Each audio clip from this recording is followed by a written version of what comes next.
സ്നേഹമുള്ളവരെ, നമ്മുടെ ജിൽസസിനെ ചെറുപ്പം മുതൽ അറിയുന്ന ടെസ്നി സിസ്റ്റർ ഇപ്പോൾ നമ്മളോട് ചേരുകയാണ്. എന്നെ സംബന്ധിച്ച് 17 വർഷത്തോളം പരിചയമുണ്ട് ഷിൻസച്ചനെ. അച്ഛൻ്റെ ചെറുപ്പകാലം മുതൽ ഏകദേശം ഞാനിവിടെ ഉണ്ടായിരുന്നു. അപ്പം ചെറുപ്പകാലം മുതൽ പരിചയമുള്ള ഷിൻസച്ചനെ കുറിച്ച് ഓർക്കുമ്പോൾ എനിക്ക് ഒത്തിരിയേറെ സന്തോഷവും അഭിമാനവുമുണ്ട്. അച്ഛൻ്റെ ചെറുപ്പകാലത്ത് അച്ഛൻ പറഞ്ഞ ഒരു കാര്യം എൻ്റെ മനസ്സിലേക്ക് കടന്നു വരികയാണ്. അച്ഛൻ ഞങ്ങളോട് പറയും, ഞാൻ അച്ഛനെ ഷിൻസ് എന്നാണല്ലോ പേര് വിളിക്കുന്നത്. അപ്പോൾ അച്ഛൻ പറയും, അല്ല ഷിൻസ് പറയും, ഞാൻ വലുതാകുമ്പോൾ ഫാദർ മാത്യു കുടിലിലാകും. ഞാൻ വലുതാകുമ്പോൾ ഫാദർ മാത്യു കുടിലിലാകും.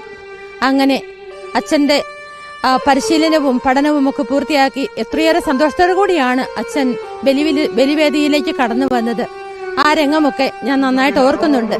അതുപോലെ വൈദികനായ ശേഷം അച്ഛൻ ഈ ഇടവകയിൽ വരുമ്പോൾ എപ്പോഴും ഞങ്ങൾ സിസ്റ്റേഴ്സിനെ കാണുമ്പോൾ ഒത്തിരിയേറെ നല്ല നല്ല സൗഹൃദങ്ങൾ പുതുക്കാറുണ്ട്. അച്ഛന്റെ വിശേഷങ്ങൾ ഒരു കൊച്ചു കുഞ്ഞിന്റെ മനസ്സോടുകൂടി ഞങ്ങളോട് പങ്കുവയ്ക്കുകയും അച്ഛന്റെ വിശേഷങ്ങളൊക്കെ വീട്ടിലെയും ഇടവകയുടെയും ഒക്കെ എല്ലാ കാര്യങ്ങളും ഞങ്ങളോട് പങ്കുവയ്ക്കുകയും ചെയ്യാറുണ്ട്. അങ്ങനെ വളരെ പുഞ്ചിരിയോടുകൂടി ഇടവകയിലെ ഓരോ മക്കളെയും ഓരോ സിസ്റ്റേഴ്സിനെയും ചേർത്ത് വയ്ക്കുന്ന ഒരു അച്ഛനെയാണ് കാണാനായിട്ട് സാധിക്കുന്നത്. അച്ഛൻ പഠിച്ചതും വിശ്വാസ ജീവിതത്തിൽ വളർന്നതുമൊക്കെ ഈ ഇടവക ദേവാലയത്തിലും ഈ സ്കൂളിലുമൊക്കെയാണല്ലോ. ഒത്തിരിയേറെ സിസ്റ്റേഴ്സ് അച്ഛനെ പഠിപ്പിച്ചിട്ടുണ്ട്.